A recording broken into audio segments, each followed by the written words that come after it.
Nosotros aquí, gracias a Dios, este es un programa que vemos todos los temas, los más álgidos, los que son polémicos, no nos cuarta un medio o una empresa, sino que somos aquí libres para plantear cualquier tipo de problema, incluso también para llevar al debate cualquier tema. No le tenemos temor a nada de esto. Esta es una ventaja. Ya habíamos tardado bastante en este tema, doctora Galia. Ya habíamos tardado en abordar este tema y quiero dejarlo claro que no ha sido porque no queremos, sino todo llega a su tiempo. Y ya ha llegado el tiempo para comenzar a abordar. No vamos a cerrar este tema. Le vamos a dar seguimiento sobre algunos aspectos, porque aquí la gente está preocupada, no solamente los académicos, también las víctimas. Y le toca a las personas que dan soporte a las víctimas de violencia plantear este tema de la educación sexual y reproductiva y el tema de la diversidad sexual, que a mí me interesa mucho que se aborde en este programa, ¿no? Con las mejores gentes que puedan explicar todo esto y que podamos salir claros aquí con información veraz, científica, para que se tomen las decisiones correctas, ¿no? Cada cual. Marcelina, un punto de vista importante que queremos siempre recalcar, y desde la óptica de la educación, y por eso estamos invitando, y ya está aquí con nosotros. Ella es trabajadora social, pero además es educadora. Su vida siempre ha estado girando en torno a la niñez, la juventud, la adolescencia, y es una persona, además, que aún es joven, es muy joven. Así es que yo creo que es una de las voces que teníamos que invitar hace mucho rato, y estaba Marcelina detrás de poder localizar a la compañera Yuri Pitti, que en la noche de hoy va a quedar con ustedes. Y nuestro interés principalmente es precisamente por esa doble función que tiene ella como educadora y como trabajadora social. ¿Cómo vamos a ver? Y estoy segura de no equivocarme, pese a que nosotros no tenemos un libreto preestablecido, porque no se trata, los medios alternativos no tenemos esa necesidad de agradar a nadie en lo que se va a lanzar, sino que la gente va a decir lo que tiene que decir y como lo quiera decir. Pero estoy casi segura que nuestro programa va a girar en torno a la importancia de la educación como tal, ¿sí? Cómo a través de la educación siempre podremos conseguir el respeto y la justicia que necesitamos. Los derechos humanos que todas y todos defendemos, quizás en estrategias o métodos o agrupaciones seamos distintas, pero finalmente estamos unidas en este punto de lo que es la necesidad de recalcar que solo a través de la formación y de la educación, pero de toda la sociedad, podremos conseguir, ¿verdad?, a través de esa educación sexual, colaborar para que el niño, niña y adolescente desde pequeño estén aprendiendo, ¿sí?, cómo reconocer que están siendo acosados o agredidos, porque donde se ha hecho costumbre, quizás ellos no sepan que existe otra forma de vida, ¿sí? Entonces, esto yo los dejo porque yo realmente me encuentro de más. En este caso estoy como siempre acá tras bastidores, pero sí quería que se supiera que la visita de la profesora Yuri Pitti, que es trabajadora social además, pero que ha sido educadora y que siempre ha estado luchando por los derechos de niñas, niños, adolescentes y también por las mujeres, nos llena de mucha satisfacción, y no dudamos que en la lucha que hay por el respeto a la diversidad y por el respeto a los derechos de las mujeres, de las niñas y en general la protección social que corresponde a niñas, niños, adolescentes y a las mujeres, vamos a encontrar en la educación, específicamente en la educación sexual de la que se va a hablar hoy, es que vamos a encontrar un camino hay otros caminos también, ¿verdad? Desde la legalidad, desde las instituciones, desde las comunidades, pero la educación sexual es uno de los pilares y por eso queríamos traerlo a tema hoy. Bienvenida, Yuri, queda en Muchas excelentes gracias. manos.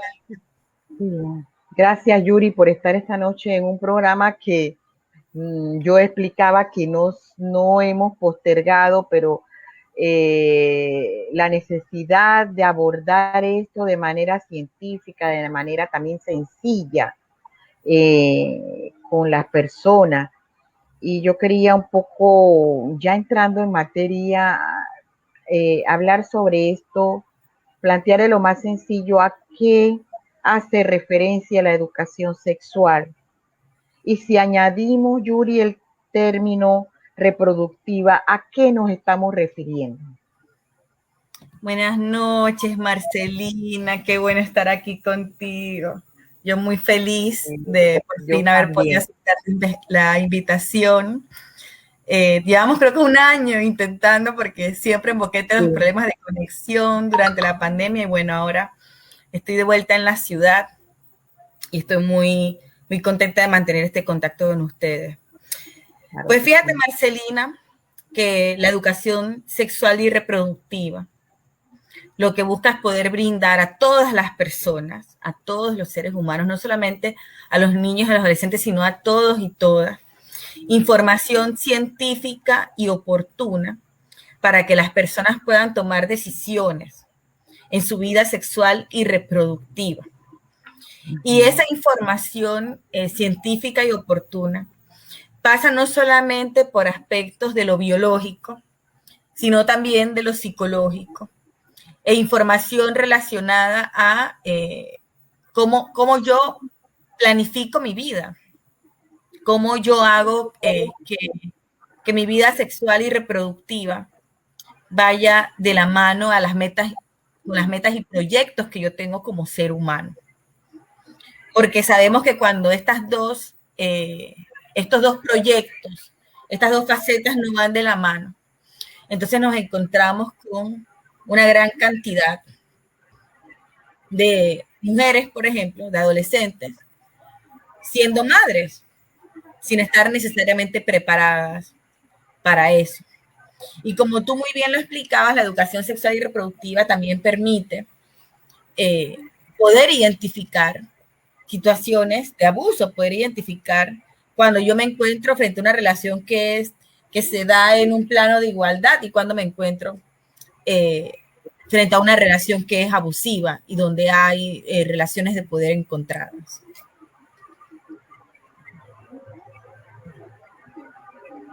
Qué bueno que estamos claros sobre eso. Por eso comenzamos de lo más simple para que las personas entiendan cómo es que es importante tener una educación sexual y reproductiva sana. ¿Qué temas incluye la educación sexual, Yuri? Pues fíjate, yo creo mucho en esto de la educación sexual segmentada por edades. Creo que definitivamente ese es un proceso educativo que puede demorar incluso toda una vida. La sexualidad, lo reproductivo, es un tema tan amplio que la información se puede ir dando a cuentagotas según la necesidad de la persona por sus condiciones sociales. Por ejemplo, para un niño o niña es importantísimo que la educación sexual le enseñe a nombrar las partes de su cuerpo, a identificarlas, a poder establecer límites, a poder saber lo que es un abrazo normal, lo que es un abrazo, una caricia que me puede dar un tío, una tía, mi papá, mi mamá. ¿Cuáles son esas partes del cuerpo donde es normal que se me brinde un abrazo o una caricia? ¿Y cuáles son aquellas donde definitivamente no? Nosotros en Chiriquí, en Boquete, tuvimos durante 1 año y medio un programa que se llamaba Semilla, que era de prevención del abuso sexual infantil. Y nosotros en los talleres trabajábamos con niños desde los 5 años. Y teníamos una silueta gigante en una cartulina, donde el niño se le iba enseñando los nombres de las partes del cuerpo. La cabeza, las orejas, la nariz, la boca, los brazos, los pies, las pantorrillas, ¿verdad? Mi pene, mi vulva, mis muslos, mi espalda. Y entonces se decía, bueno, cuando tú vas a bañarte, a ti te puede acompañar tu mamá, pero ya luego vas a ir creciendo y tú tienes que aprender a bañarte tú mismo. Y un abrazo, entonces ellos tenían como un semáforo y ellos decían, bueno, una caricia, y ponían una lucecita verde, en la cabeza, claro, alguien me puede, ¿verdad? Acariñar, alguien me puede dar un abrazo, sí, un tío, un abuelo, un primo. Pero ya, ¿verdad? Cuando es abajito de la ropa, pues ya eso no está bien, al menos que sea mi mamá. Pero no está bien, ¿verdad? Que alguien, por ejemplo, me toque las nalguitas, así sea para darme una nalgada, que parezca una broma. Entonces esa información es importantísima que la tenga el niño y la niña. ¿Ves? Porque eso permite prevenir abusos, permite al niño establecer límites, permite identificar caricias fuera de lo regular. Y también cuando le enseñamos al niño a nombrar las partes de su cuerpo y cuando damos educación sexual integral, le decimos al niño, tú te amas como tú eres. Porque sabemos que también en las escuelas hay mucho bullying. Y el niño o niña que es gordito o gordita, ¿verdad? Se le hace tanto bullying que el niño crece incómodo con su cuerpo. Y por ser gordito, mira, yo me amo como soy. Amo mis bracitos, mis ojos, mi nariz, mi cuerpo. Y nadie puede hacerme daño. Pero muchas veces, Marcelina, cuando sale educación sexual integral, pues lastimosamente las personas tergiversan el término. Y quienes se oponen a estas iniciativas muchas veces también desinforman y se siembra el miedo en las personas adultas, sobre todo, sin darnos cuenta de que hay tantas cifras de abuso sexual infantil que ya urge que comencemos a brindar información. Y en el caso, pues, de lo que me preguntabas, ¿qué incluye la educación sexual integral? Pues, por supuesto, las partes del cuerpo, cómo funciona el cuerpo. Incluye desmitificación de prácticas socialmente aceptadas o, por decirlo así, regulares, que son prácticas riesgosas para la salud sexual y reproductiva. Incluye información sobre los riesgos de un embarazo no planificado, los riesgos de un embarazo adolescente, información sobre la menstruación, información incluso sobre el enamoramiento, cómo identificar cuando yo estoy tomando una decisión, cuáles son esos pasos para tomar una decisión en un momento dado. Pero eso pues se da de forma progresiva y las personas van recibiendo información según lo requieran. Lastimosamente, y yo hablo en Panamá de que incluso para los adultos necesitamos educación sexual y reproductiva, porque la cantidad de personas adultas que tenemos que no conocen sobre el cuerpo ni siquiera, que no conocen cómo se da un embarazo, que no conocen que las infecciones de transmisión sexual, por ejemplo, se transmiten no solamente por coito vaginal. ¿Ves? Hay muchísima gente adulta con muchísimos mitos alrededor de esto. Entonces tenemos un país donde la educación sexual integral no solamente la necesitan niños, niñas, adolescentes, sino también las propias personas adultas y los padres para que puedan hacer mejor acompañamiento a sus hijos también. ¿Cómo estamos? Ya entraste un poquito a hablar sobre cómo estamos en Panamá con la educación para la sexualidad. Estamos atrasados. ¿Qué nos está impidiendo? ¿Qué nos está impidiendo avanzar en este aspecto? Por ejemplo, en las escuelas, a nivel público, en otro espacio donde se mueven las personas, adultos, hombres y mujeres. ¿Qué está pasando alrededor de un tema que algunos consideran tabú porque no quieren ni hablar de eso, pero sí se escandalizan ante las estadísticas graves de violencia de género, de violación sexual, y hasta algunos quieren linchar a los perpetradores. ¿Cómo estás viendo esto aquí en Panamá? ¿Qué nos hace falta? El abordaje, háblame del abordaje. Estamos lejos de un abordaje más científico, más desde la educación en derechos, porque me gustaría un poco que las personas comenzaran a entender por qué es importante la educación para la sexualidad. Pues fíjate, ¿qué ha impedido que nosotros hoy en día tengamos un proyecto de ley de educación sexual integral?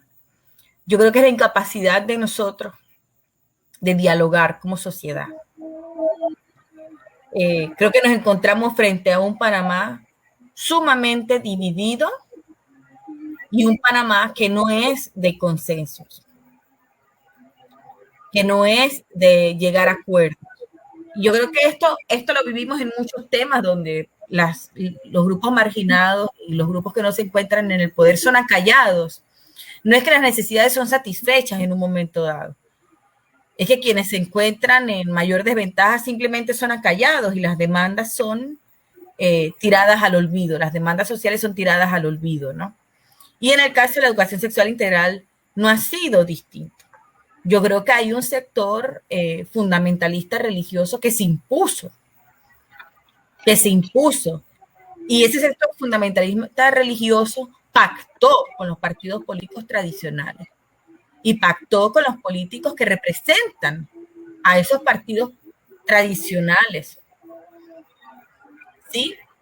Y creo que hace falta también preguntarnos cómo el que la gente no recibe información para poder planificar su vida sexual y reproductiva, el que la gente no reciba información científica, el que la gente no reciba educación, no solamente sexual y reproductiva, sino el que la gente no sea educada en general, juega un papel importantísimo para que las clases dominantes se mantengan en el poder.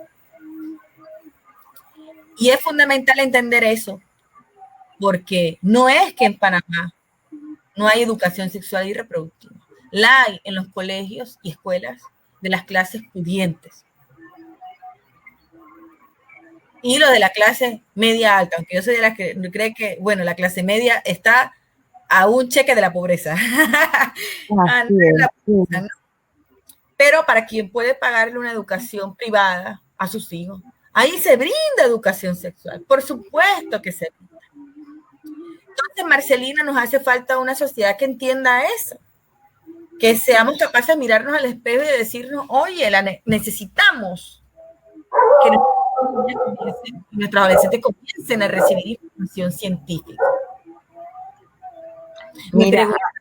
Me preguntabas también, y disculpa, ya para terminar esta respuesta, me preguntabas también cómo estamos en Panamá.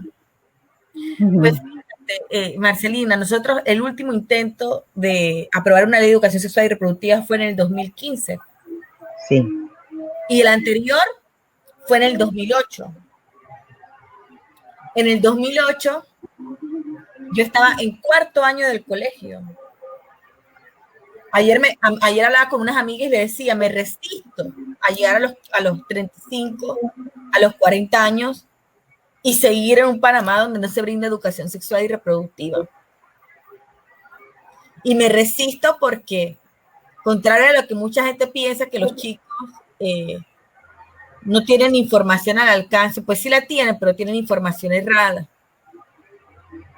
La tienen en el celular, la buscan en la computadora, la reciben de personas que quizás no tienen las mejores intenciones. o le brindan información que les va a hacer tomar malas decisiones. Pero la cantidad de jóvenes, mira tú si estamos atrasados, que la cantidad de jóvenes que llegan a sitios de salud en búsqueda de tratamiento para ITS y que no se explican cómo se contagiaron de una ITS o cómo tuvieron un embarazo. Ella no puede estar embarazada de mí porque yo eyaculé afuera. Así, cierto. O hombres que contagian a chicas de ITS porque las convencen de tener relaciones no vaginales. Y una investigación que publicó no hace mucho Amanda Gapster sobre presencias de ITS en niños. Nosotros no estamos protegiendo, no estamos como Estado cumpliendo con nuestro deber de proteger a esas poblaciones. Y tú disculpa, cabro cruda, porque bueno, sí, yo he sido una tipa que he tenido, que puedo sustentar con otro tipo de argumentos esto, pero es que, como tú has dicho, yo he estado en campo y a mí me ha tocado ver cosas muy duras que uno dice, neta, o sea, unas niñas que te dicen a los 14 años, profesora, es que yo estoy siendo abusada por mi padrastro. Y tú le preguntas, ¿y esto desde cuándo pasa? Y dice, profesora, esto pasa desde que yo tengo memoria. Pero yo ahora que usted nos ha hablado a nosotros en el salón de clases de educación sexual y reproductiva, es que yo me he dado cuenta que lo que me hace este señor es abuso. ¿Tú sabes lo que es tú llegar a los 14 y darte cuenta que tú tienes probablemente 7, 8 años de estar siendo abusada? Eso es muy duro y yo creo que esas son historias que se repiten en nuestras comunidades. Sí, hasta el punto, Yuri, de que a veces por miedo, muchas veces por falta de información, por orientación de los padres, puede ser, porque también los padres muchas veces no fueron informados, no fueron criados, sobre todo en el interior del país. O fueron padres adolescentes. Fueron padres adolescentes, sí, exactamente. Sobre todo en el interior del país se da esa situación. Yo he conocido, ¿no?, de mi propia familia, por ejemplo, personas que se casaron muy jóvenes y que se casaron con hombres adultos ya, con una trayectoria de vida sexual, etcétera, y luego embarazaron a la mujer y tuvieron varios hijos, pero la mujer no fue capaz de enseñar a sus hijas. Y se va repitiendo ese ciclo, Yuri, ese ciclo de falta de información, de conocimiento, como tú decías antes, hasta de nuestro propio cuerpo. Yo conozco personas que, por ejemplo, cuando llegó su primera menstruación, lloraron mujeres, jovencitas, lloraron porque pensaban que era algo malo.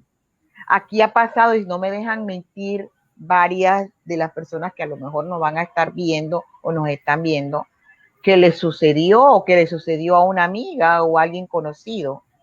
Lloraron y la madre le da una palmadita, le dice, mira, le da la información que ella recibió hace muchos años, pero a veces una información incorrecta. Es lo mismo que los niños que cuando van a tener su primera relación sexual, la buscan del amigo, la información, la buscan de cualquiera, sin saber también las consecuencias, sin saber que se van a, por ejemplo, se pueden enfermar de una enfermedad de transmisión sexual o peor así, de la enfermedad VIH. Entonces, del virus del VIH, que luego la consecuencia es el SIDA. Entonces, ¿qué te digo? Hay cosas que ni siquiera sabiendo las autoridades que hay una necesidad de educación integral a nivel de la sexualidad. O sea, eso se pasa por encima, no se llega a crear un consenso de la necesidad que existe porque se está pensando en cómo va a ser esa educación sexual. Y aquí quiero entrar al tema que también me interesa, una segunda parte del tema, que es la diversidad sexual. Si tú le hablas a un estudiante, a un muchacho, en el aula escolar o en la clínica donde se está viendo, y le hablas, por ejemplo, de lo que existe, la diversidad sexual, que puede ser que hayas nacido con un sexo en particular, pero que en el camino, por todas estas cosas, por no tener claro tu género, por no tener claro una educación sexual sana, entonces quedas también afectado psicológicamente. Entonces yo quería un poco abordar también el tema de la diversidad sexual porque nos interesa mucho.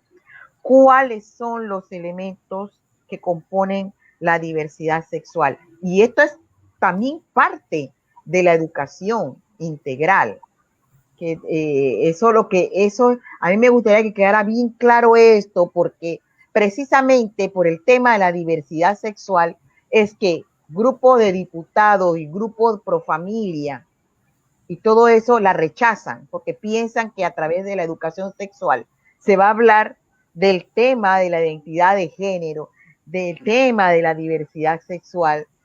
Entonces, están como confundiendo dos, y esto es intencional, confundiendo estos dos elementos, y me gustaría un poco que nos ampliaras esta cuestión. Fíjate, Marcelina, que yo, incluso antes de entrar a esto, y mira, lo voy a quedar aquí en la mano lo que me acabas de preguntar, porque quería retomar lo que mencionaste, los depredadores. Sí. Y de la mirada cortoplacista, de que lo que va a causar, de lo que va a hacer un cambio social son medidas punitivas, es el castigo al crimen. Sí. Y esa mirada cortoplacista lo único que permite es que los crímenes se sigan perpetrando, pero seguimos teniendo nuevas generaciones que siguen estando sin educarse. Y tú decías algo muy importante de las familias. Hay familias donde relaciones no sanas se normalizan. Entonces la gente dice, es que a mis hijos los educo yo. Pero ese chico o chica que viene de una familia donde el abuelo abusó de las hijas y los hijos hombres van a abusar también de las hijas y de las nietas, no va a tener la oportunidad en un aula de clases de poder escuchar de una figura de autoridad, una figura de confianza, que eso que viene pasando en casa no es normal, que no es correcto, que es una relación de abuso. Y fíjate que lastimosamente no solamente las personas que son abusadas normalizan el abuso, sino que quienes en ese juego de roles se encuentran identificados con el rol de abusador o con el rol del papá que ejerce el abuso y crecen dispuestos también ellos a abusar a otros y a otras, no tienen la oportunidad en el aula de clases de escuchar que eso no es correcto y de identificar que no tienen adversión hacia ese tipo de actos, sino que se sienten vinculados con, y de poder buscar ayuda a tiempo antes de que aparezcan esas primeras relaciones donde van a cometer el crimen. ¿Sí ves? Entonces es importantísimo eso que tú has mencionado, porque no sé si lo viste, pero hace poco en Boquete se dio un caso feísimo, en Boquete, en Caldera, Igualaca, donde este chico de 26 años termina suicidándose. Sí. Quien había perpetrado el abuso termina suicidándose. Y nunca falta la compañera que lo celebra. Pero yo me pregunto, sin justificarlo, y tampoco, ¿de dónde viene este chico? ¿Dónde ese chico aprendió eso? ¿A cuántas otras niñas quizás se lo hizo antes de atreverse a asesinarlas? Y si en algún momento de la vida tuvo la oportunidad de que alguien le dijera que eso que hacía no era normal. Y poder detenerlo antes de que el daño ya estuviera hecho. Porque él se suicidó, pero esa familia quedó destruida. Y eso va a marcar la comunidad por mucho tiempo más. Ahora bien, sobre este tema de la educación sexual y reproductiva y cómo abordar la cuestión de la diversidad. Fíjate, Marcelina, yo creo que la lucha contra la homofobia va de la mano. Estamos frente a una sociedad que hipersexualiza a las personas LGTB, que les presenta como personas unilaterales, donde son sus características, su orientación sexual y su identidad de género lo único que importan. Y esa hipersexualización de las personas LGTB genera una especie de fetiche, de fijación, que es utilizada por los grupos religiosos para sembrar el miedo en la población. Cuando somos capaces de ver que esa persona LGTB es el tío, es el primo, es el vecino, es el muchacho que trabaja en el banco, es el que trabaja en el supermercado, es el profesor, es el bombero, es el policía. Es decir, que esa persona tiene una vida aparte de lo sexual. Entonces somos capaces de comprender que ese chico o chica que está en sus primeros descubrimientos sexuales y que quizás viene ya con una orientación definida, y de eso hablar un poquito ahorita, entonces entiendo que incluso a él le sirven las clases de amor propio, que le sirven las clases de cómo me protejo una ETS, de un VIH, y que le funciona cuando esas clases son pensadas de forma íntegra. Pero lastimosamente cuando se habla de esto de hablar de la diversidad. Fíjate, el otro día alguien me decía, me lo decía una persona que admiro mucho, me decía, lo que pasa es que cuando tú le hablas a los chicos y a las chicas adolescentes de la población LGTBI, pues ellos se van a volver LGBTI. Exacto. Y yo decía, pues tú le puedes preguntar a la mayor parte de los adultos que hoy en día son LGTB, si cuando ellos eran niños o niñas o adolescentes, en alguna escuela les hablaron de eso, te aseguro que te van a decir que no. Exacto. Que nunca les hablaron de eso. De lo que sí les hablaron, seguro, fue de las relaciones heterosexuales, y ni aún así son heterosexuales, pues. Exacto. Entonces nos llenamos de miedo. Nos llenamos de miedo, y cuando pensamos en una pareja LGTB no nos imaginamos a dos hombres comprando cubiertos para cocinar en casa. No lo imaginamos yendo a comprar un mantel o comprar una cortina, porque lo que nos han vendido las personas LGTB pues es que lo único que hacen es tener sexo. Exacto. Que son personas promiscuas, que son personas sin educación. Y eso hace entonces que ese tema nos asusta, nos repele y nos genere contrariedad, ¿no? Nos genera animadversión hacia cualquier proyecto de ley o cualquier iniciativa que presente una mínima posibilidad de que haya un cambio social alrededor de ese tema. Ahora bien, ojo, porque los fundamentalistas religiosos en su momento, y por supuesto que siempre han caminado de la mano de los partidos tradicionales, se opusieron al voto de la mujer. se opusieron a que las mujeres pudiéramos usar anticonceptivos, se opusieron a que existiera la posibilidad de divorciarse para las parejas que se casaban, se opusieron, por ejemplo, a la esterilización femenina. Cuando las mujeres queríamos votar y queríamos trabajar, la familia también estaba en crisis. La familia iba a desaparecer porque las mujeres íbamos a salir a trabajar y ese era el discurso de miedo. Entonces eso lo trabajan con el miedo, ¿no? ¿Y qué sucedió? Bueno, las mujeres salimos a trabajar y votamos. Y parece que todavía hay una familia porque todavía hay quienes la defienden. Pero ese es un discurso que se ha utilizado históricamente para oponerse a cambios sociales importantes. Y sobre texto de esa homofobia, de ese miedo, pues no se puede negar la oportunidad, el derecho, no la oportunidad, el derecho de acceder a educación sexual y reproductiva a todos y todas. Yo creo que sí, tenemos que llegar a ser una sociedad de consenso. Tenemos que conversar, tenemos que encontrar esos puntos medios que nos permitan avanzar. Exactamente, y parece ser que mientras tanto a algunos les conviene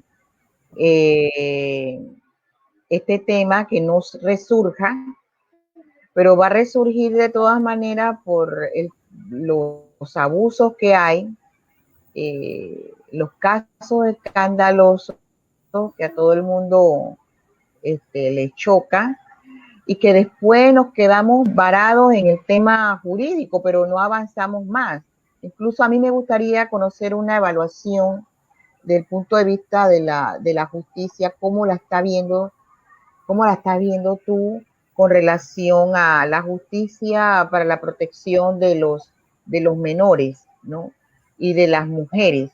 Son los grupos más vulnerados aquí con el tema de las violaciones sexuales. Y después vemos también de otro lado de la diversidad. Me gustaría conocer una evaluación, eso es otra cosa, sobre cómo tú ves la comunidad aquí LGTB y Q+. Creo que algunos están definiendo algunos conceptos más avanzados de la diversidad sexual.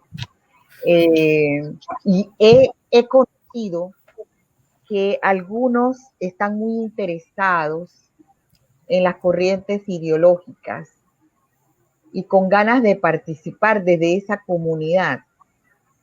Bueno, son dos cosas distintas, pero me gustaría un poco que te tomaras un tiempito para respondernos. ¿Cómo veo la justicia? Pues mira, Marcelina, yo creo que hay varias cosillas, ¿no? Fíjate.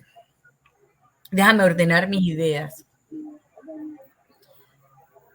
Hace unos días un compañero de Twitter me preguntaba que qué yo pensaba de la disminución en las cifras de casos de violencia doméstica durante la pandemia.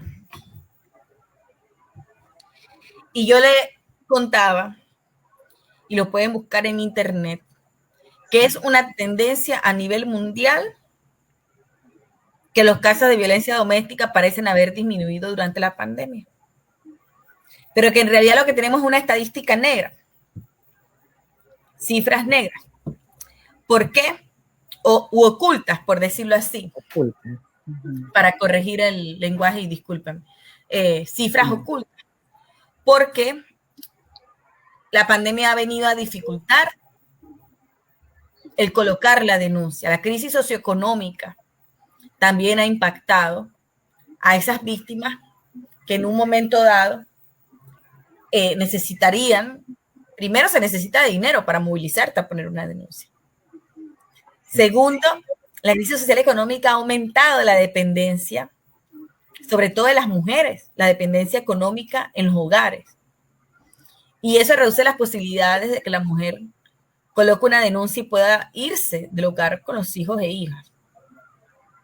Y el toque de queda y todas estas medidas restrictivas también de alguna forma dificulta que la mujer frente a una situación de violencia pueda a cualquier hora moverse a las instancias de seguridad y de justicia a buscar protección.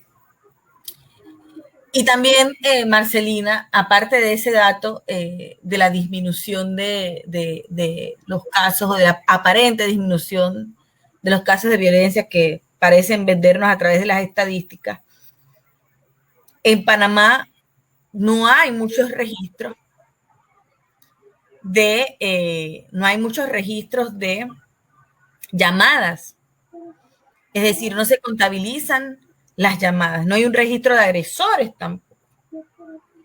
Entonces tenemos muchas deudas para también poder comenzar a tener estadísticas con las que realizar investigación sobre estas cuestiones.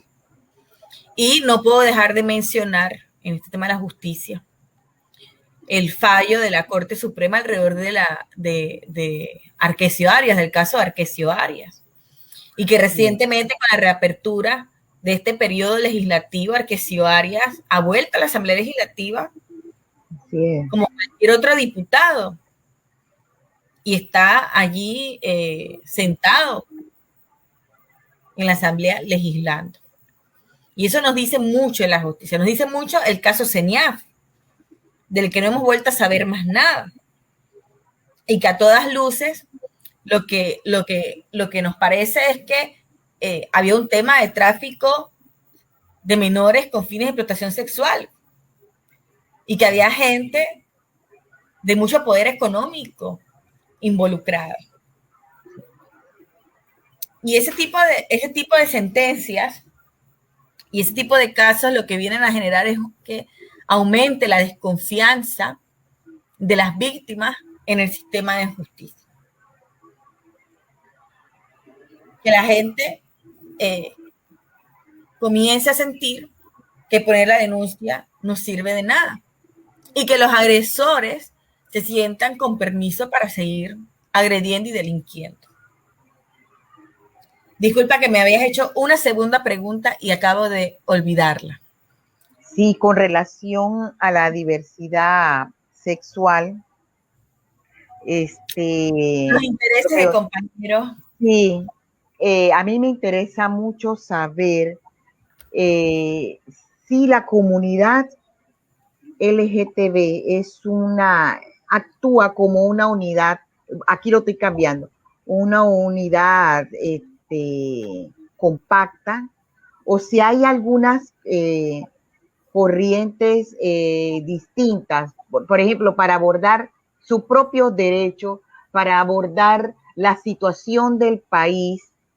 Y yo estuve en un evento interesante que me invitó una vez el compañero Manrique Alonso de Antónima, donde estaban abordando el tema político. Miembros de la comunidad LGTB, por primera vez los vi queriendo saber sobre los distintos, no partidos, sino corrientes ideológicas en el país, para saber, me imagino también cómo abordan el tema de la diversidad como derechos, ¿no? Como derechos humanos. Entonces, eso quiero saber, ¿cómo ves la comunidad aquí LGTB? ¿Es compacta? ¿Es unitaria? ¿Cuáles son los aspectos que más le interesa? He visto algunos interlocutores por Twitter abogando por el matrimonio igualitario. Hay un grupo que va por ese lado. Hay otro grupo que ve la cuestión más integral, queriendo participar más en la vida social y política del país. Me gustaría tu opinión sobre eso. ¿Cómo ves esta comunidad? Qué pregunta tan interesante. No me decepcionas, Marcelina. Buenísimo. Pues fíjate, definitivamente no somos una unidad. Yo creo que pretender que las personas LGTB caminemos todas juntas de la mano por el simple hecho de ser LGTB es como pedírselo a los heterosexuales. Ajá. Y eso no sucede de forma natural, digamos. Sí. no sucede de forma natural. Entonces, yo sí creo que esa es una expectativa que se ha posado y que no la expresan nada más personas que no forman parte de la comunidad. También hay dentro de la comunidad gente que tiene un poco esa aspiración a que todos estemos juntos por el simple hecho de ser LGTB, como dentro del movimiento de mujeres también hay mujeres que aspiran a que eso suceda, ¿no? Yo soy del pensar que eso no sucede de forma natural y soy del pensar, pues, que algunas rupturas y algunas discusiones y debates son necesarias. La comunidad LGTB como movimiento político en el país es de muy corta data. Sí. Es de muy corta data. Nosotros tenemos una historia muy reciente, sin desconocer pues esfuerzos que se han dado antes, pero muy reciente en comparación con la historia, por ejemplo, del movimiento estudiantil, por ejemplo. Es incomparable. Eso tiene que ver un poco con que hasta ahora, quizás, de forma más abierta y evidente, se está viendo a personas LGTB agrupadas en colectivos.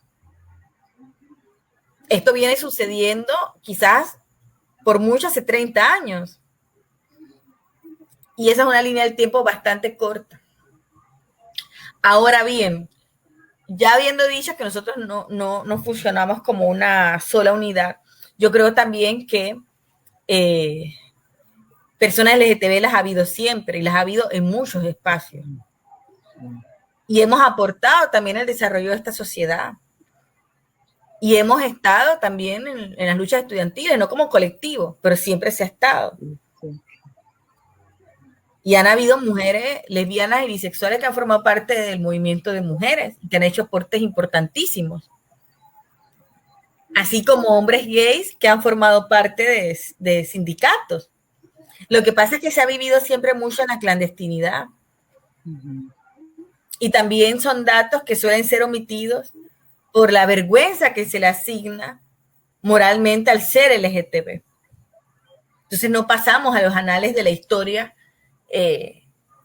como se ha venido sucediendo pues con las personas heterosexuales. Y en cierta medida, sobre todo pues sabemos que las personas heterosexuales de clase alta son las que más aparecen en la historia.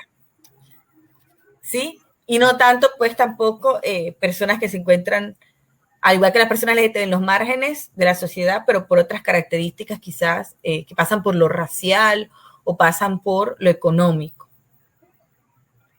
Ahora bien, que hay personas LGTB que tenemos adherencias ideológicas que van más allá del simplemente identificarnos como personas LGTB, pues por supuesto. Mira, yo pondría de ejemplo el mes de octubre del 2019, perdón, que yo estoy con esto de la pandemia que me tiene como el calendario, del 2019, en la represión por las reformas constitucionales.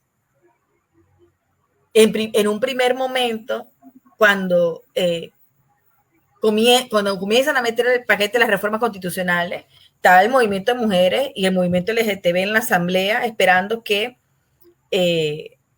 por un lado, dándole seguimiento al tema de Arquesio Arias, y por otro lado también estando vigilantes de algunos artículos que querían meter en las reformas constitucionales que violentaban los derechos de las personas LGTB.